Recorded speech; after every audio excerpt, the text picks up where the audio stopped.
Good morning student, this is Rajesh and I am going to tell you a very interesting topic. As you know that in our previous video we discussed about the national movement in our country from 1870 to 1947, a large period of time. That is why it is known as the movement. So in our previous video we already discussed the method of our moderate. Dear student, it is very important to know about what is the meaning of moderate and radicals. Radicals are, you can, the synonyms of radical is extremist. Actually, in the previous year of INC, when I say INC, Indian National Congress, in 1885 when formed by AOU and other persons, the first year, the Congress leader were completely moderate. Either Dada Bhai Nehru, Gopal Krishna Gokhale, and many more other Congress leaders. And their method is so different from the radicals. What was their method? The method is that they support the British rule and demanded their right.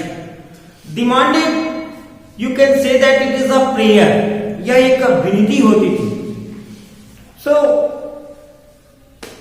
in the mid 19th centuries, some Congress leader opposed to the method of early Congress leader, that is known as the moderate. They were known as the extremists or radicals. ये radicals कह जाते हैं. They oppose the policy of prayer for British, जो कि पहले moderate leader किया करते थे. अब हम इनको कैसे, इनकी ऑब्जेक्टिव्स क्या थे, इनके स्ट्रगल के मेथड क्या थे, तो ये अपने रिप्रेजेंटेटिव के लिए या फिर अपने डिमांड के लिए ये लेटर लिखते थे ब्रिटिश को. और इनको फेथ होता था, ये ऐसा मानते थे कि चूंकि ये यूरोप में जो इनका नेशन है वो एक डेमोक्रेटिक है और वहां पे सोशल जस्टिस है और उनका गुड इंटेंशंस है, डेमोक्रेटिक है, तो इनका ये मानना था कि इंडिया में भी ऐसा ही करेंगे. जहां वो नहीं करते थे उसके लिए वो उनको याद दिलाते थे कि देखिए सर आप ऐसा कीजिए. सो एक भी कह सकते हो कि मॉडरेट का जो लीडर था वो गवर्नमेंट को हेल्प करते हुए उनसे अपने राइट की डिमांड करता था इन अ पीसफुल मैनर, और you can say that prayer for policy for prayer, एक विनती किया करता था. एक्सट्रीमिस्ट जो मेथड थे इनसे कंप्लीटली अलग थे और इसमें बहुत ही फेमस है Lal, Bal and Pal. Lal that means Lala Lajpat Rai belong to the Punjab, Bal Gangadhar Tilak belong to the Maharashtra and Pal Bipin Chandra Pal belong to the Bengal. ये जो एक्सट्रीमिस्ट थे इनका जो मेथड है वो कंप्लीटली डिफर हो जाता है मॉडरेट के साथ. अब ये क्या होता है, extremist now here extremist begin to explore more radical objective and methods. अब ये उग्रवादी के मेथड्स हो जाते हैं. उग्रवादी का सेंस ये क्या कर सकते हो कि इनका ये मानना था कि हम जो पॉलिसी ऑफ प्रेयर है इससे ब्रिटिश मानने वाले नहीं है. हम अपने डिमांड को सिर्फ प्रेयर के थ्रू, गुड इंटेंशन के थ्रू सोचे कि गवर्नमेंट के पास, ब्रिटिश रूल के पास गुड इंटेंशन है, ऐसा नहीं होने वाला है. क्या करते हैं, they are that people must realise their own strength. ये कहते हैं कि लोगों को अपनी क्षमता, अपनी स्ट्रेंथ को पहचाननी होगी, अपनी शक्ति को पहचाननी होगी, not on the good intention of the government. और गवर्नमेंट के गुड इंटेंशन के भरोसे नहीं रहना पड़ेगा, नहीं रहना चाहिए कि गवर्नमेंट हमारे लिए अच्छा करेगी. People must fight for Swaraj. और एक नया वर्ड देते हैं स्वराज. देखो अब यहाँ पे स्वराज, स्व माने स्वयं, राज स्वयं का राज, जो कि मॉडरेट क्या कहते हैं कि वे फेथ करते हैं ब्रिटिश पे और ये कहते हैं कि आप उनका ये मान सोचना है कि वे यहाँ पे डेमोक्रेटिक वे से इंडियंस पे रूल करेंगे. तो वे गवर्नमेंट को हेल्प करते हैं, सहयोग करते हैं, उनका अपोज नहीं करते हैं, अपनी डिमांड करते हैं.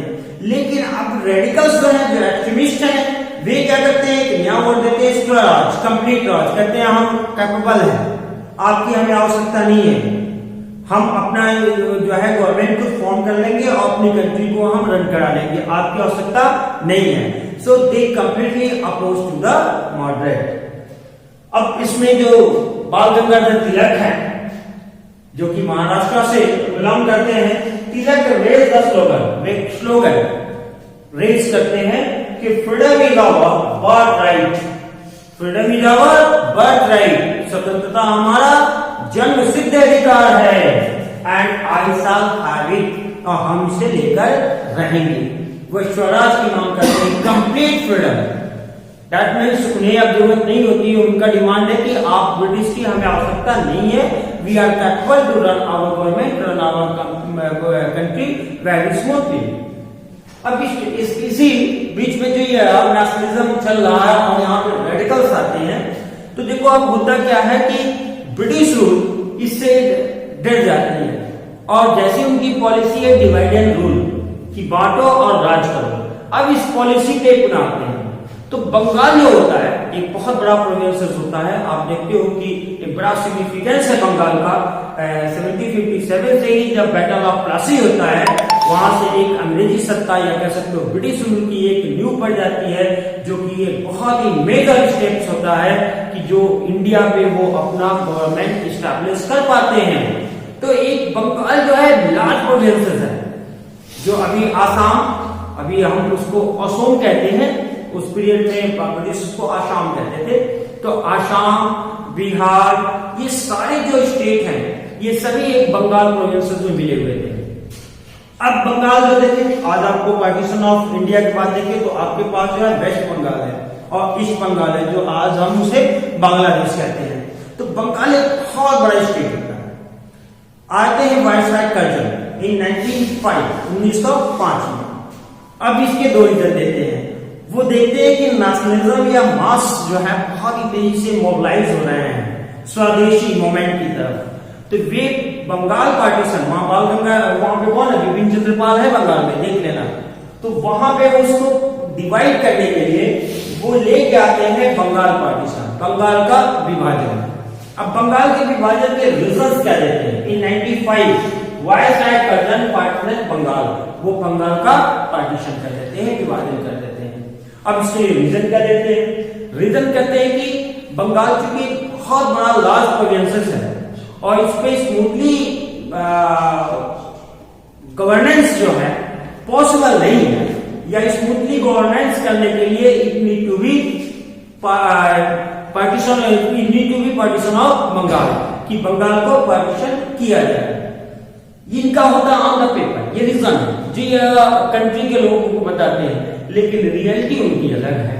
रियलिटी क्या है कि वे जो हमारी यूनिटी है हिंदू और मुस्लिम की, क्योंकि ईस्ट बंगाल जो है वो मैक्सिमम क्या है, पॉपुलेटेड है मुस्लिम पीपल से। तो वे हिंदू और मुस्लिम को ये फिर यूनाइट ना हो पाए, इनको पार्टी अलग अलग करने के लिए वो पार्टीशन ऑफ बंगाल करते हैं। अब ये पार्टीशन ऑफ बंगाल जो होता है ये included peoples all over India.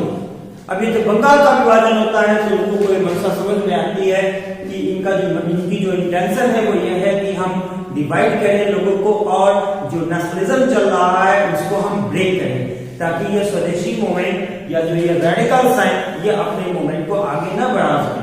तो एक बहुत पीपल जो इंक्लूडेड हो जाते हैं, इससे दुखी हो जाते हैं, नाराज हो जाते हैं ऑल ओवर द इंडिया, पूरे इंडिया में। और इसके अपोज में क्या होता है, large public meeting and demonstrations to be held. अब सारे जो है लार्ज मीटिंग होती है, बड़ी बड़ी पब्लिक मीटिंग होती है, जैसे अपोज करते हैं इसको। और स्वदेशी मूवमेंट अब इसमें क्या होता है कि अपोज हो जाता है, अपोजिट उनकी सोचने से अपोजिट हो जाता है। अब स्वदेशी मूवमेंट जो है अब बंगाल में स्ट्रांग हो जाता है और भी ज्यादा मजबूती के साथ यह आंदोलन खड़ा हो जाता है। न सिर्फ बंगाल में बल्कि इसकी गूंज जो है कंट्री के अलग अलग साइड में भी जाती है, आंध्र प्रदेश में जाती है। आंध्र प्रदेश में स्वदेशी मूवमेंट का वंदे मातरम मूवमेंट हो जाता है। स्वदेशी वंदे मातरम मूवमेंट कहाँ कहलाता है? आंध्र प्रदेश में। ऐसे ही अलग अलग एरिया में इस तरह के मूवमेंट बहुत ही तेजी के साथ बंगाल पार्टीशन के अगेंस्ट चलने लगते हैं। अब हम मूव करते हैं कि स्वदेशी मूवमेंट के ऑब्जेक्टिव्स क्या हैं, उनके पॉइंट्स क्या हैं, क्या क्या उनके रीजंस हैं, क्या वे कहना चाहते हैं। तो स्वदेशी movement sought to oppose British rule and encourage the idea of self-help। स्वदेशी, स्वदेशी, स्वदेशी मूवमेंट चलता है। स्वराज से क्या बन जाता है? स्वदेशी, स्वयं देश के लोगों का। स्वदेशी मूवमेंट का मेन ऑब्जेक्टिव होता है कि वे ब्रिटिश रूल को अपोज करते हैं, विरोध करते हैं, बायकॉट करते हैं और एक आइडिया लाते हैं कि इंडियन पीपल को स्वयं सेल्फ आपसी सहयोग से ये कंट्री को रन करना है। स्वदेशी enterprises, national education and Indian languages.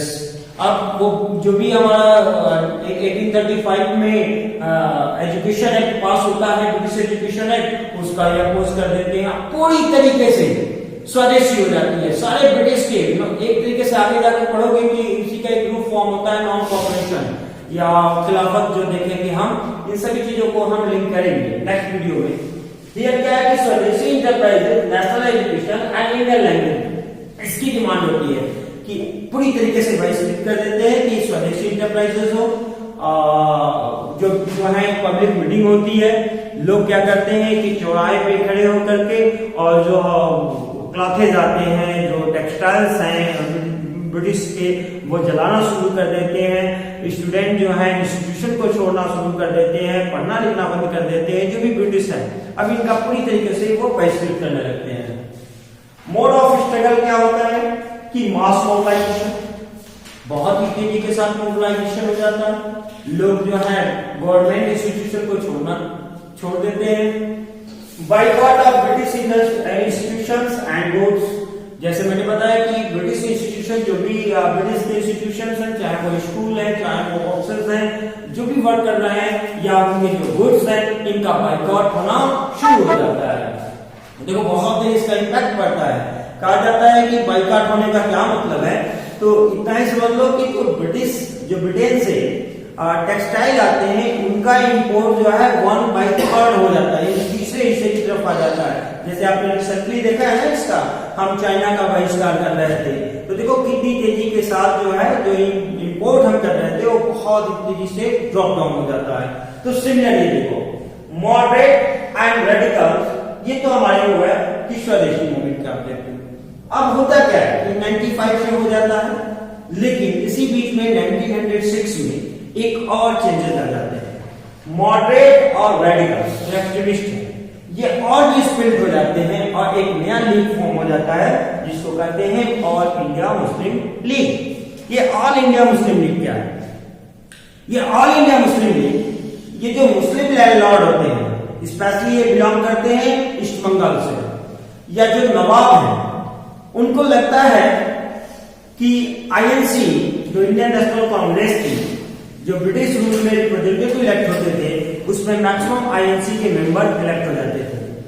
Muslim league को लगता था, अभी मैं नहीं कहता हूं मुस्लिम कम्युनिटी को लगता था कि मुस्लिम कम्युनिटी से कोई रिप्रेजेंटेटिव नहीं है, तो ये नवाब, ये लैंडलॉर्ड मिल करके एक ऑल इंडिया मुस्लिम लीग, एक ढाका में इनकी मीटिंग होती है और ढाका में ये ऑल इंडिया मुस्लिम लीग की स्थापना कर दी जाती है इन ईयर 1906 में। और ये मुस्लिम लीग बंगाल पार्टीशन को सपोर्ट करता है। वो कर्जन के बंगाल पार्टीशन को क्या कर रहा है? सपोर्ट कर रहा है। दैट मींस उसके अपने सेल्फ गोल है, उसका अपना लक्ष्य है। उसका लक्ष्य क्या है? उसका लक्ष्य यह है कि अगर ईस्ट बंगाल डिवाइड होगा तो मोर एंड मोर रिप्रेजेंटेटिव हो जाएंगे मुस्लिम लीग से, तो इनके अपने पॉइंट होते हैं। अब ऐसा लगता है कि ये नेशनल जो मूवमेंट चल रहा है, ये कहीं ना कहीं जो है इसका डायरेक्शन चेंज हो रहा है, कहीं ना कहीं इसका डायरेक्शन अब चेंज हो रहा है और ऐसे हमें इंडिपेंडेंट मिलने वाला है नहीं। तो जो हमारा गांधी जी जो इंडिया आ चुके हैं, तो 1916 में with the help of Gandhi ji, moderate radicals पुनः रीयूनाइट होते हैं और 1906 में एक लखनऊ पैक्ट होता है। इस लखनऊ पैक्ट में ऑल इंडिया मुस्लिम लीग और कांग्रेस लीडर दोनों इस बात पे सहमत होते हैं कि वे दोनों साथ साथ मिलकर काम करेंगे और आईएनसी इस बात पे तैयार हो जाती है कि वे ज्यादा से ज्यादा या उनकी कुछ सीटें जो है आरक्षित रिजर्व कर दी जाती हैं जो मुस्लिम कम्युनिटी को रिप्रेजेंट करता है। ओके, अब हम इसके नेक्स्ट वीडियो में डिस्कस करेंगे खिलाफत मूवमेंट और non cooperation movement. Till then have a good day, thank you. Once again, good morning all of you. This is Rajesh, and in this class we are going to tell you some important movement related to our freedom struggle. Dear student, as you know that we discuss the national movement from 1817 to 1947, and in my previous video we discussed a lot of topics related to this chapter. So in this video we are going to tell you a very important topic, that is the Rowlatt Act and the Rowlatt Satyagraha. That was not written on the blackboard because we have a less space and topic is so broad. So without writing Rowlatt Act and Rowlatt Satyagraha, only listen and try to make your own notes. So what is the Rowlatt Act? Actually जैसे आपने देखा कि partition of Bengal हुआ इन 1905 में और India Muslim league की स्थापना हो जाती है 1906 में, और एक मास जो है मोबिलाइजेशन होता है, तिलक का जो स्लोगन चलता है, Swaraj is my birth right and I freedom is my birth right and I shall have it. So ये सारे जो कॉन्सेप्ट चल रहे हैं इंडिया में, जो ब्रिटिश रूल के अपोज कर रहे हैं और बहुत सारे मूवमेंट्स हो रहे हैं। उसी पीरियड में इन ईयर 1919 में ब्रिटेन से एक डेलीगेशन आता है और डेलीगेशन एक एक्ट लेके पास करता है। इसके प्रेसिडेंट होते हैं Rowlatt, that is why it is known as the Rowlatt act, इसलिए इसको रोलैट एक्ट कहते हैं। अब इस रोलैट एक्ट जो होता है एक तरीके से एक सरप्लस एक्ट होता है जो इंडियन नेशनल मूवमेंट चल रहा होता है, या यूं कह सकते हो कि जो फंडामेंटल राइट्स हैं, जो राइट ऑफ स्पीच है, राइट ऑफ एक्सप्रेशन है, इसके अगेंस्ट से एक्ट बन जाता है। इसमें इसके रिकमेंडेशन या फिर इसके पॉइंट्स क्या होते हैं, तो सबसे पहला ये होता है कि any Indian can be arrested without any warrant, किसी भी इंडियन को बगैर वारंट के ही उसको गिरफ्तार किया जा सकता था फॉर इंट्रोगेशन। अब ये जो एक्ट आता है तो सोचो कि विदाउट वारंट का, बगैर हम कोर्ट ऑर्डर के, पुलिस बिल्कुल एक तरीके से निरंकुश हो जाए और किसी को भी अरेस्ट कर सकती है। तो इसका इंडिया में बहुत ज्यादा अपोज होता है। विशेषकर पंजाब में जब लाला लाजपत राय आते हैं, रॉलेट एक्ट का विरोध करते हैं, शांडर्स जो है होता है लाठीचार्ज का आदेश देता है, और उस लाठीचार्ज में बाद में बहुत ही बुरी तरीके से लाला लाजपत राय घायल होते हैं और बाद में उनकी मृत्यु भी हो जाती है, जिसका इम्पैक्ट पड़ता है जो सॉन्डर्स का मर्डर किया जाता है भगत सिंह, सुखदेव और राजगुरु द्वारा। तो ये एक रिवोल्यूशनरी मोमेंट है, हम उधर बाद में मूव करते हैं। इसका एक और था गांधी जी, जो कि एक मॉडरेट लीडर है, जो रिवोल्यूशनरी नहीं है, एक नॉन वायलेंस इनका वेपन्स है। तो ये लोगों को कॉल करते हैं कि यह रोलैट सत्याग्रह लगाएं। रोलैट सत्याग्रह क्या होता है कि ये नॉन वायलेंस, यानी वायलेंस नहीं करना है, इसका विरोध करना है पीसफुली। अब इसी कंडीशन में पंजाब में लोहड़ी का पर्व होता है, लोहड़ी जिसे हम लोग भी मनाते हैं और जिसको आप जनवरी मंथ में ही आप सेलिब्रेट किए हो, खिचड़ी वगैरह कह देते हैं। तो एक बहुत ही कह सकते हो कि सेक्रेट फेस्टिवल है सिख कम्युनिटी का। तो एक लोहड़ी के पर्व में वहां पे बहुत ही जो फेमस लीडर हैं डॉक्टर सत्यपाल और डॉक्टर पिचलू, वे जो है लोहड़ी को ही अमृतसर जलियांवाला बाग है, उस जलियांवाला बाग में एक मीटिंग बुलाते हैं जिसमें बहुत सारे पीसफुली प्रोटेस्ट कर रहे होते हैं अगेंस्ट द रॉलेट एक्ट। तभी जो है जनरल डायर जो है उस बाग में पहुंचता है, और आप जाके आज हमारी ये मेमोरी है, हिस्टोरिकल प्लेस है, आप उसको देख सकते हो। कभी भी आप अगर छुट्टियों में जाते हो तो अपने पेरेंट्स से कहो एक बनाए इन हिस्टोरिकल प्लेसेस को, आप जरूर देखो एक बार। तो जनरल डायर आता है एक निकलने का रास्ता होता है उसको वो पैक कराता है और विदाउट एनी वार्निंग जो है वो फायर कर देता है इन 13 अप्रैल 1919, जिसको हम कहते हैं जलियांवाला मैसेकर, जिसमें हजारों की संख्या में जो है इंडियंस, इसमें बच्चे भी शामिल हैं, फीमेल्स भी हैं, ये मारी जाती हैं। बहुत सारे कुआं होता है, अपनी जान बचाने के लिए उस कुएं में कूद पड़ते हैं, ऐसा कहा जाता है कुएं भर जाते हैं इससे जो है लाशों से। इसके अपोज में रविन्द्रनाथ टैगोर अपनी नाइटहुड की उपाधि वापस कर देते हैं, सरेंडर कर देते हैं। महात्मा गांधी अपना उपाधि जो है केसरी हिंद की उपाधि वापस कर देते हैं। तो ये कंडीशन अब एक अंग्रेजों के विरुद्ध, ब्रिटिश के विरुद्ध अब एक बहुत बड़ा आंदोलन, इसमें ऑल इंडिया मुस्लिम लीग जो 1906 में बना होता है, ठीक है, 1916 में लखनऊ पैक्ट होता है और दोनों साथ मिलकर काम करने के लिए राजी होते हैं। लेकिन एक ऐसा एमएसके त्रासदी होती है जिसमें सभी इंडियंस एक साथ हो जाते हैं और इंडियन और फ्रीडम स्ट्रगल को एक और स्ट्रेंथ, एक और नई दिशा प्राप्त हो जाती है। तो मुस्लिम लीग भी और कांग्रेस भी अब साथ मिल करके और बहुत स्ट्रेंथ के साथ जो है ब्रिटिश का अपोज करते हैं। ये हमारा एक एक्ट हो गया, रोलेक्ट एक्ट, और उसका इम्पैक्ट जो है रोलेक्ट सत्याग्रह और उससे रिलेटेड जो एक इंसिडेंट होता है जलियांवाला बाग मैसेकर। अब हम डिस्कस करेंगे खिलाफत education and non cooperation movement. ये खिलाफत उसी 1919 के बाद है कि खिलाफत एजुकेशन। आपको पता है कि फर्स्ट वर्ल्ड वॉर जो है 1914 से 1918 आपका फर्स्ट वर्ल्ड वॉर शुरू होता है, जिसमें जो अलायंस पार्टी है इसमें एक ब्रिटिश भी होते हैं, वो टर्की या तुर्किश जो सुल्तान कह सकते हो उस वक्त या मुस्लिम रिलीजन के खलीफा होते हैं। खलीफा क्या है आप उससे समझ सकते हो कि एक धर्म गुरु कह सकते हैं, जिन पे एक रिलीजियस बड़ा इम्पैक्ट होता है उस कम्युनिटी पे। जनरली जैसे आप मान सकते हो पोप, क्रिश्चियन में देखते हो ना पोप है, पोप कहीं भी रहते हैं तो पूरी जो है क्रिश्चियन का एक बहुत ही सेक्रेट और बहुत ही होली पर्सन ये कहलाते हैं और उनके कॉल को सारे क्रिश्चियंस जो है फॉलो कर लेते हैं। तो खलीफा होते हैं तुर्किश में। लेकिन जब ब्रिटिश फर्स्ट वर्ल्ड वॉर में इनको हराते हैं तो उनमें बहुत सारी ट्रेक्ट्री, जो एक संधि कहते हैं, संधि क्या कहना है, वो जबरदस्ती कहना होता है, वो संधि लगाते हैं। और वहां के खलीफा जो सुल्तान है, जो उनके सेक्रेट प्लेसेस है, सपोज कर लो उन पे बहुत सारे जगहों पे उनका जो एडमिनिस्ट्रेशन है, उनका शासन है, इसको अब अंग्रेज जीत चुके होते हैं तो उन टेरिटरी को खाली करा लेते हैं, या कह सकते हो कि उनका प्रेस्टीज या उनकी अब जो कंट्रोल है वो बहुत ही तेजी से डिक्लाइन कर देते हैं। इसका इम्पैक्ट क्या होता है कि ऑल ओवर द वर्ल्ड जो मुस्लिम कम्युनिटीज हैं इससे नाराज होते हैं। इसका इम्पैक्ट इंडियन मुस्लिम पे भी पड़ता है और इंडियन मुस्लिम इसका जो है डिमांड करते हैं कि जो खलीफा है उनके पोजीशन को पुनः दिया जाए, रिटेन किया जाए, वो कंट्रोल करें पुनः।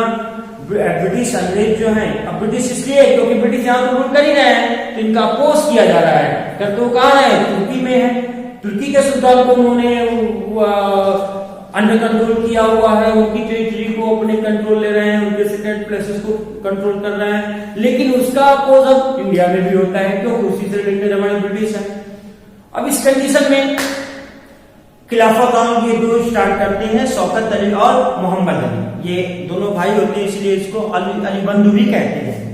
ये खिलाफत मूवमेंट शुरू होता है। इसको एक बड़े अच्छे, इनका डिमांड क्या है, फिर याद रखिए, इनकी डिमांड होती है कि जो तुर्किश सुल्तान है जिसे ये खलीफा कहते हैं, उनकी पोजीशन को पुनः रिटेन किया जाए ब्रिटिश द्वारा, उनको पुनः ऑनर दिया जाए, उनकी टेरिटरी पे उनको कंट्रोल पूरा तरीके से करने दिया जाए, उसमें किसी तरह का जो भी हस्तक्षेप कर सकते हो ब्रिटिश का नहीं हो।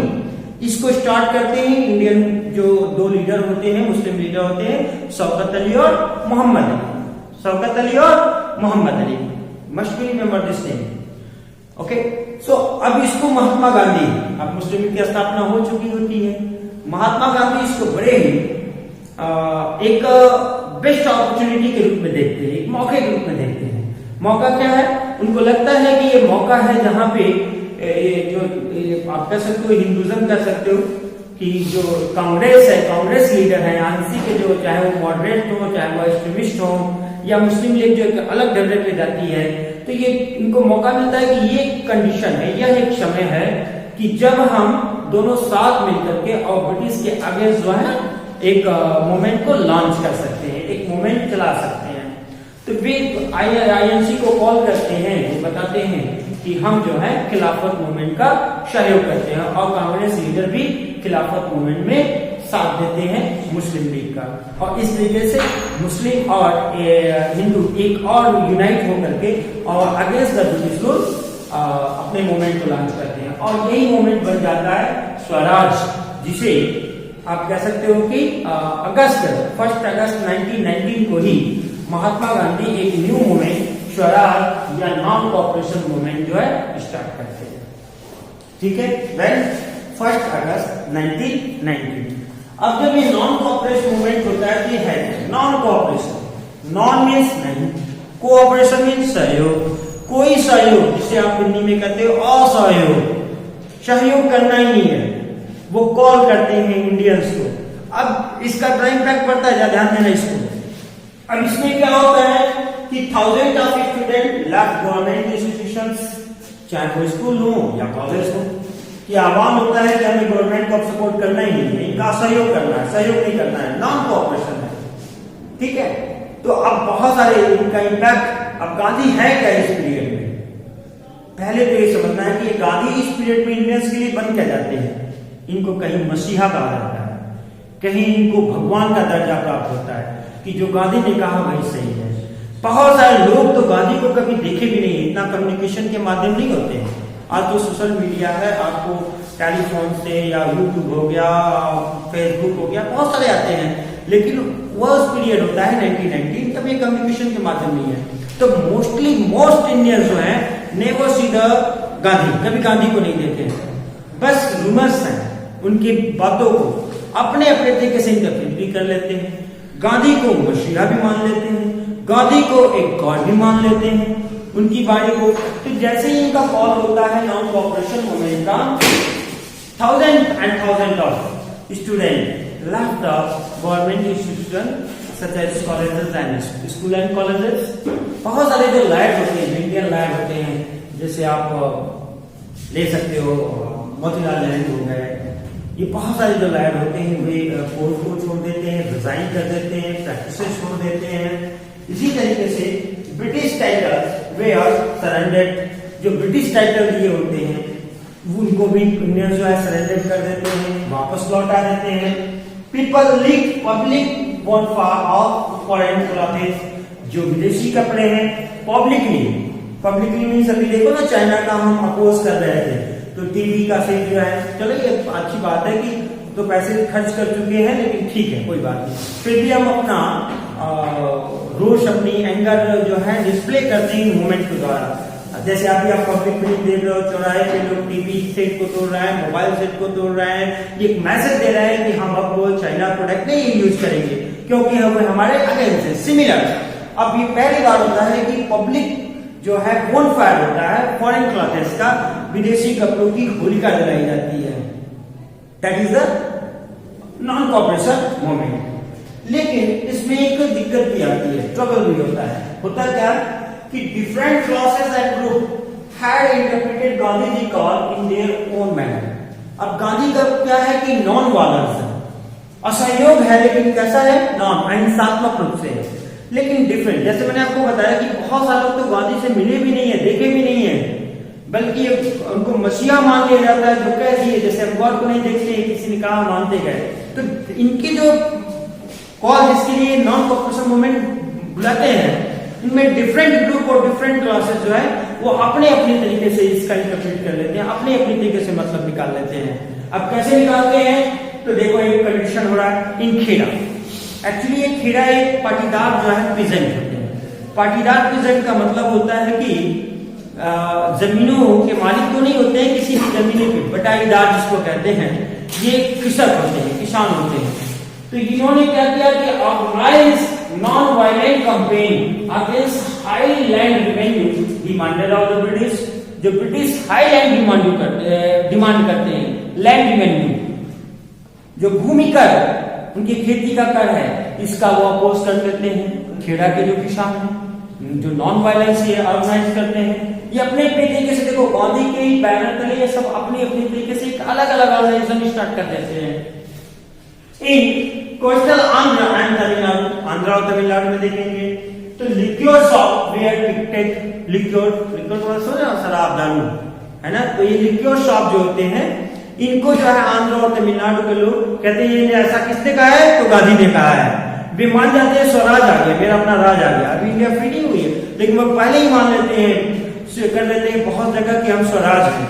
किसान को एक मसीहा मान लेते हैं, बहुत डिफरेंट ग्रुप मसीहा मान लेते हैं कि गांधी ने कहा हम स्वराज हो गए, हम स्वतंत्र हो गए। तो वे लिक्योर शॉप को पिक कर लेते हैं, तोड़ फोड़ देते हैं, हटा देते हैं। इन गुंटूर डिस्ट्रिक्ट ऑफ आंध्र प्रदेश का गुंटूर डिस्ट्रिक्ट होता है जो एक फेमस है ट्राइबल ग्रुप के लिए। Tribal and poor peasant stage a number of forest satyagraha. अब जैसा कि आपको पता है कि ब्रिटिश जो है डिफरेंट तरीके लॉ बनाते हैं, फॉरेस्ट लॉ उसमें से एक होता है जहां ट्राइबल कम्युनिटी को भी जाने के लिए परमिशन लेना होता है या उन्हें टैक्सेस पे करने होते हैं, विदाउट परमिशन वो इंटर नहीं कर सकते हैं। तो यहाँ पे भी गुंटूर में भी आंध्र प्रदेश में भी ये कहते हैं अब हम अंग्रेजों का शासन नहीं रहा, गांधी जी ने कहा है स्वराज हो गया, नॉन कॉपरेशन हो गया, तो अपने तरीके से मतलब निकाल करके और ये क्या कर लेते हैं कि सत्याग्रह चलाते हैं, फॉरेस्ट सत्याग्रह। वे फॉरेस्ट लॉ को मानने से इनकार कर देते हैं। कहीं कहीं पे इसके लिए बहुत सारे जो है वायलेंट हो जाते हैं, हिंसात्मक हो जाता है। इसका एक बड़ा मेजर इफेक्ट पड़ता है 5 फरवरी 1922, ये आपके स्टेट की बात है। इसी मोमेंट के तहत जो प्रेजेंट है ये पीसफुली कहा जाता है कि ये मोमेंट को स्टार्ट कर रहे होते हैं, चला रहे होते हैं, तभी चौरी चौरा में, जो अभी चौरी चौरा आपका चौकी है, उसके जो सिपाही होते हैं उनको वो वायलेंटली रोकने का प्रयास करते हैं, जिसके रिएक्शन में जो फॉर्मर है वो जो पीजेंट है वो वायलेंट हो जाते हैं और 22 पुलिस पर्सन को वे उस चौकी में बंद कर देते हैं और आग लगा देते हैं, जिससे कि 22 पर्सन मारे जाते हैं। अब ये जब वायलेंट आता है, इससे गांधी जी बहुत आहत होते हैं और अपने नॉन कॉपरेशन मूवमेंट को कॉल बैक पुनः जो है वापस कर लेते हैं। अभी जब वापस होता है तब गवर्नमेंट क्या करती है, तब इनको अरेस्ट कर लेती है, इनकी इस हिंसा का जिम्मेदार मानती है कि आपने इस मूवमेंट को कॉल किया था, और गांधी को जो है गिरफ्तार कर लिया जाता है। आईएनसी के बहुत सारे लीडर यहाँ पे गिरफ्तार हो जाते हैं। ये पीरियड हो जाता है जो बहुत इंपॉर्टेंट पीरियड है 1920 और 1929 के बीच में। इसी बीच में 1928 में बहुत सारे, अब ये तो आईएनसी के लीडर तो अब गिरफ्तार हो चुके हैं तो इनके मोमेंटम कम हो जाते हैं, तो यहाँ पे एक और मोमेंट स्टार्ट हो जाता है। यहाँ पे आरएसएस, राष्ट्रीय स्वयंसेवक संघ, जो जिनका पॉइंट ऑफ व्यू जो है डिफरेंट होता है आईएनसी लीडर से। इनका क्या है कि अपने गांव में घूम घूम के और शास्त्र जो है हेल्प करते हैं, स्वयं सहायता देते हैं, तो आरएसएस की स्थापना हो जाती है। साथ ही साथ कम्युनिस्ट पार्टी की भी स्थापना हो जाती है और इसी बीच में कुछ रिवोल्यूशनरी बड़े एक्टिव हो जाते हैं, जिसमें भगत सिंह हो जाते हैं या आपके चंद्रशेखर आजाद हो जाते हैं। और भगत सिंह जो है इन 1928 को हिंदुस्तान रिपब्लिकन एसोसिएशन, जो कि बाद में चंद्रशेखर आजाद के आह्वान पे हिंदुस्तान सोशलिस्ट रिपब्लिकन एसोसिएशन की स्थापना की जाती है और रिवोल्यूशनरी मूवमेंट भी इस पीरियड में चलता जाता है। अब इस मोमेंट को ये आपका हो जाता है नॉन कॉपरेशन मूवमेंट और खिलाफत एजिटेशन। साथ ही साथ हमने रोलैक्ट सत्याग्रह और रोलैक्ट एक्ट के बारे में बताया। अब हम न्यू टॉपिक जो है नेक्स्ट वीडियो में डिस्कस करेंगे। Till then, good day, have a nice day.